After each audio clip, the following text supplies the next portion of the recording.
Hi guys, and welcome back to my YouTube channel. Thank you for tuning in. If you're new here, welcome. My name is Tolu. I film about faith, marriage, lifestyle from Lagos, Nigeria. A couple of you guys have asked me how I got a distinction in my MBA, like seriously, because I boast about it on Instagram. I boast in the Lord about it on Instagram a lot. Not a lot, but like I have mentioned it a number of times on my Instagram, and I have gotten DMs. And seeing that the schools resume in January, I know that like some master's programs start in January, especially in the UK where I had my master's. Let me put that out there, so that I can help you guys. That's why the solution, right? So if you like to know how I got a distinction, then definitely keep on watching. So first things first, I went for my master's in September of 2015. I resumed in the first week of September. Prior to that, I was working in a bank. I just quit my job because I was tired. I was done with, but not blindly, guys. So the first thing is, if you are not motivated to go do your master's or MBA, then please don't just pack and go, because the challenges and the things that come with the territory can be a bit frustrating. The journey was not easy at all, so you have to make sure that this is something you really want to do. Anyways, I was saying, I went for my master's in 2015 and I attended Bournemouth University in the UK. So I went to Bournemouth in the United Kingdom and I had an MBA, of which I made a distinction. This is the part you clap before you even know how I made it, before you even find out. First of all, clap for me. Anyway, so I got to school, and guys, my first paper, before I even go to paper, the first lecture was like gibberish, because there were about 14 different nationalities in my MBA class.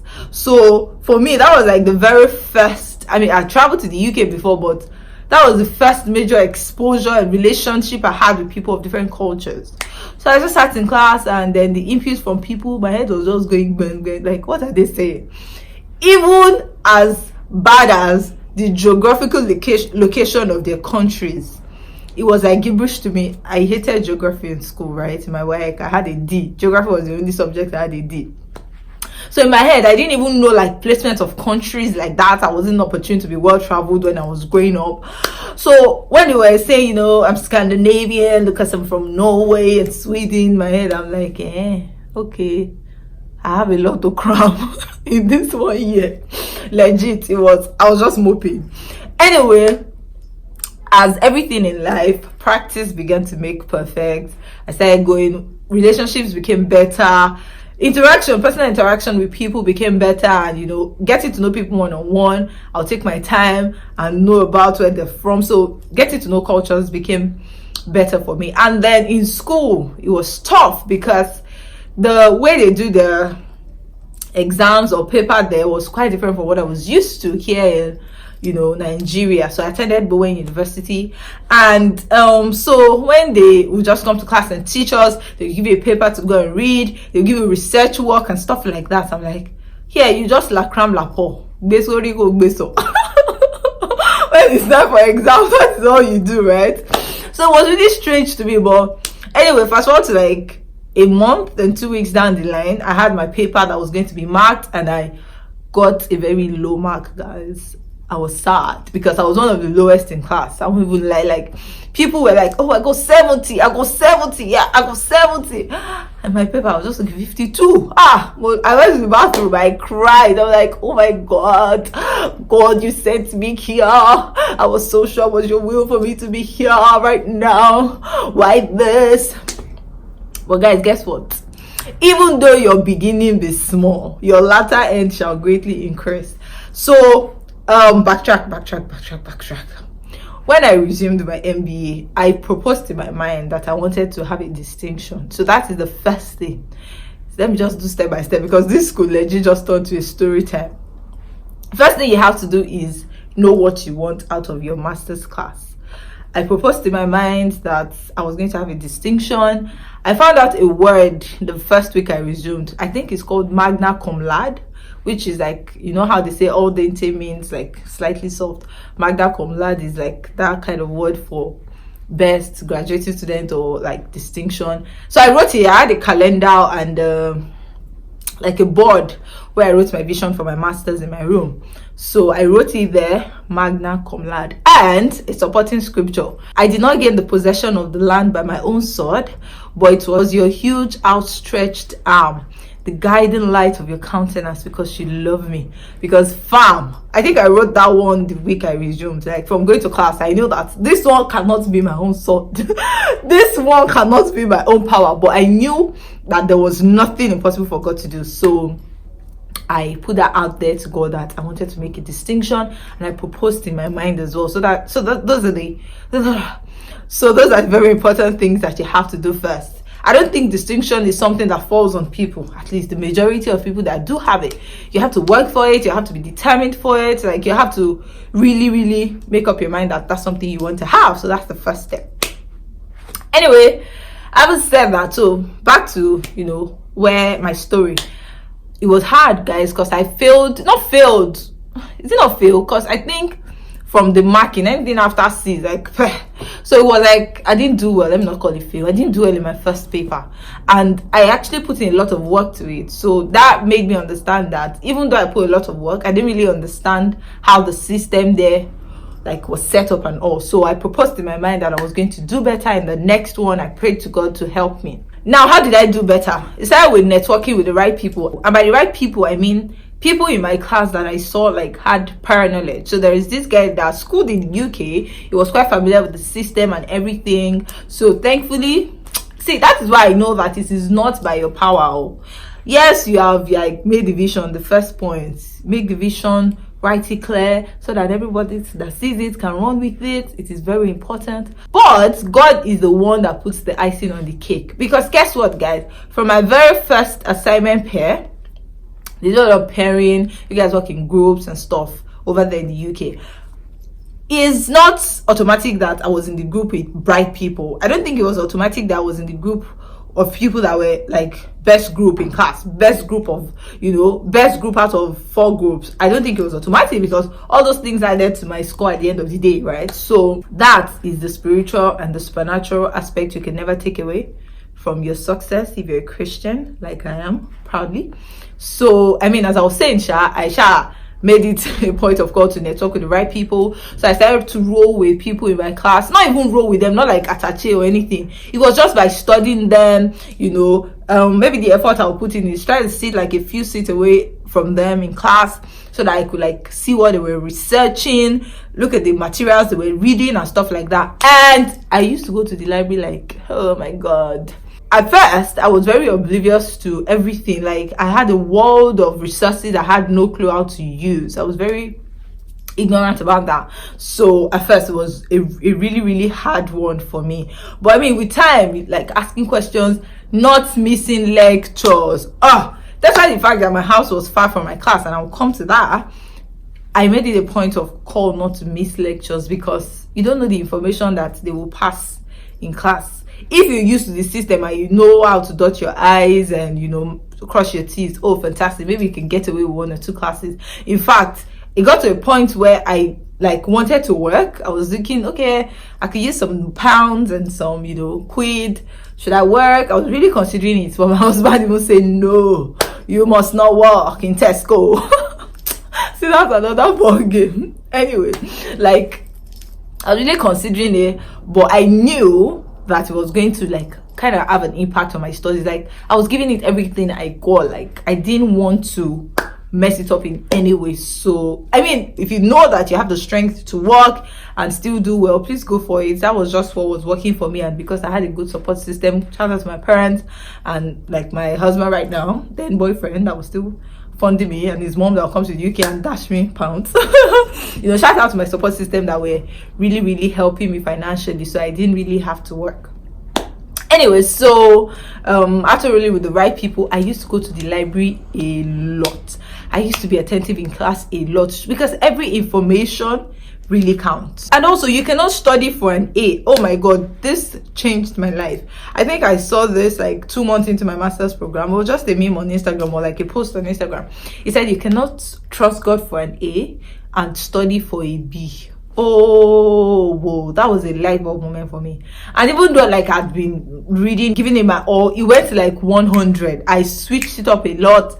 Like I started to give it everything I had. I feel like if you sit down, there's a saying in my place that says, "To buy dake, te buy dake." If you keep quiet, like your own will keep quiet with you, something like that. So like it took me a lot of asking questions in class, not being shy, because there were some very foolish ones, but it paid off at the end. Yes.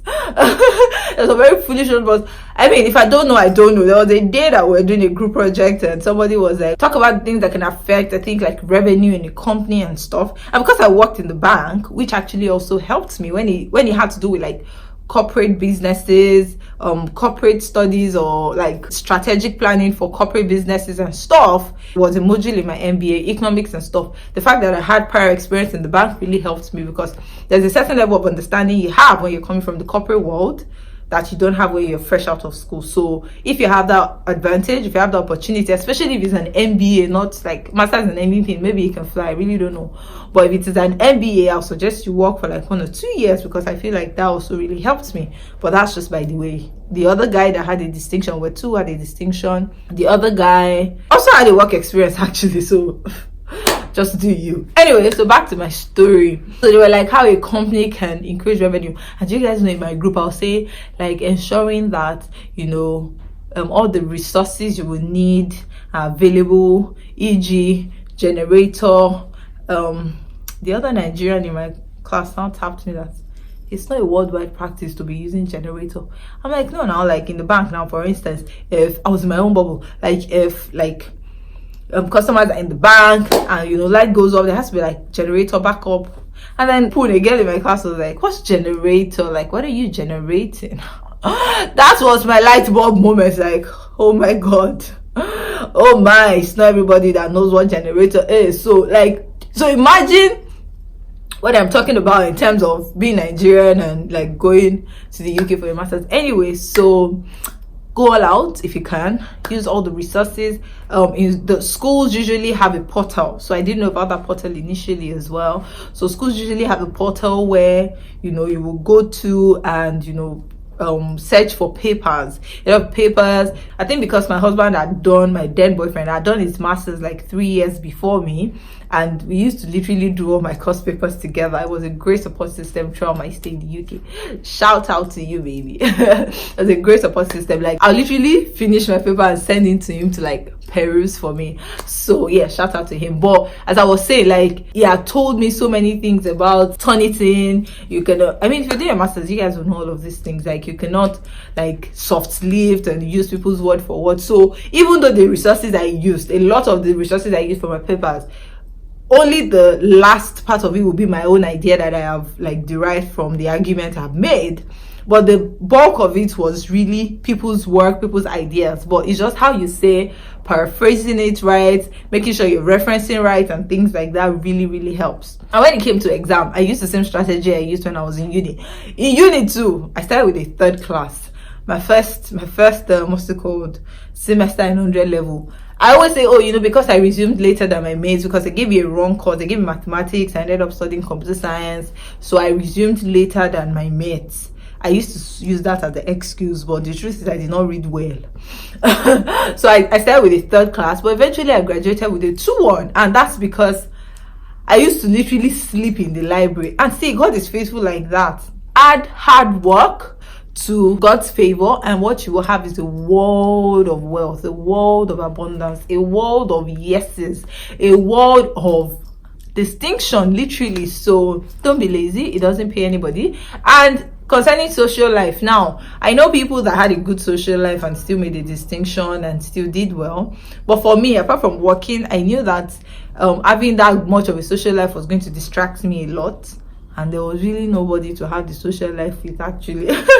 Because when I was on holiday, I think I visited 2 different cities in the UK. I visited Northampton, I visited London, but that was about it. Like I wasn't like flying to Paris, to Europe, and because I know I have a lot of money, actually all the money they were sending to me, I was just going to eat. But then even if I did, I don't think it would be during school. Like maybe if I would have traveled over like my holiday window, and I went to the US to meet my husband one time, I don't think I would have been the type of person that had a lot of money to be flying from country to country while school was going on. So I knew that this period was really for me to focus on what brought me here and make the best of it. Another thing I'll talk about is isolation. Do not take isolation for granted. I know that there are a couple of people that are also depressed because they're in isolation, but depression is a real thing, and I don't want to just gloat over it by saying, just pray to God it will go away.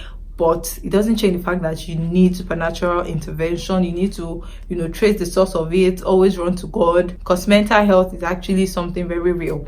But having said that, in isolation, I made the best use of my isolation by making sure that at the end of the day, it worked for me. Like, that was it for me. That was my motivation, not to get depressed in that isolation. Because even for Christmas, that's the first Christmas I spent alone ever. Like, there was nobody. I was just on Skype with my people, my boyfriend, with my family. There was really nothing, happening socially or happily. I didn't have a local church. I used to just connect with my local church online because I couldn't find one. And then Bournemouth is a small city. If I was in London, maybe if I went to Coventry or Birmingham, maybe I would have found like a good local church, but I didn't have one because I'm just like, let me just stick to this church online that I'm used to from home.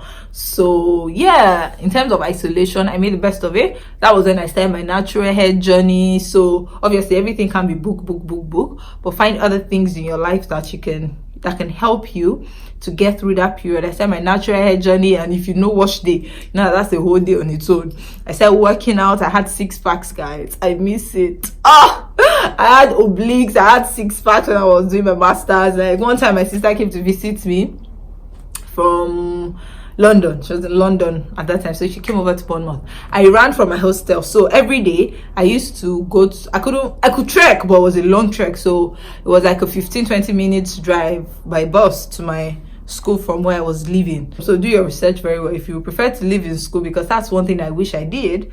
But because the will of God is so good, speaking in tongues, go and watch my last video. I ended up being here and it worked out for my good, because the one beside school, there were a lot of Nigerians. I'm sure that I wouldn't have been as serious as I was, but I still made friends with them because we were still in school, but it wasn't like we're always together chatting and talking every time. Once I'm back home, I'm either cooking. I also learned how to cook a lot because I was doing Fit Farm, so I learned how to cook like new dish and things like that. So don't take your isolation for neglect. Don't take your isolation for abandonment. Make the most of it, and I pray in the name of Jesus that God will crown all of your efforts with brilliant success, that you will come out in flying colors and you will do your parents proud. Because guess what, everywhere I go, my mom cannot say my daughter has MBA without putting the distinction.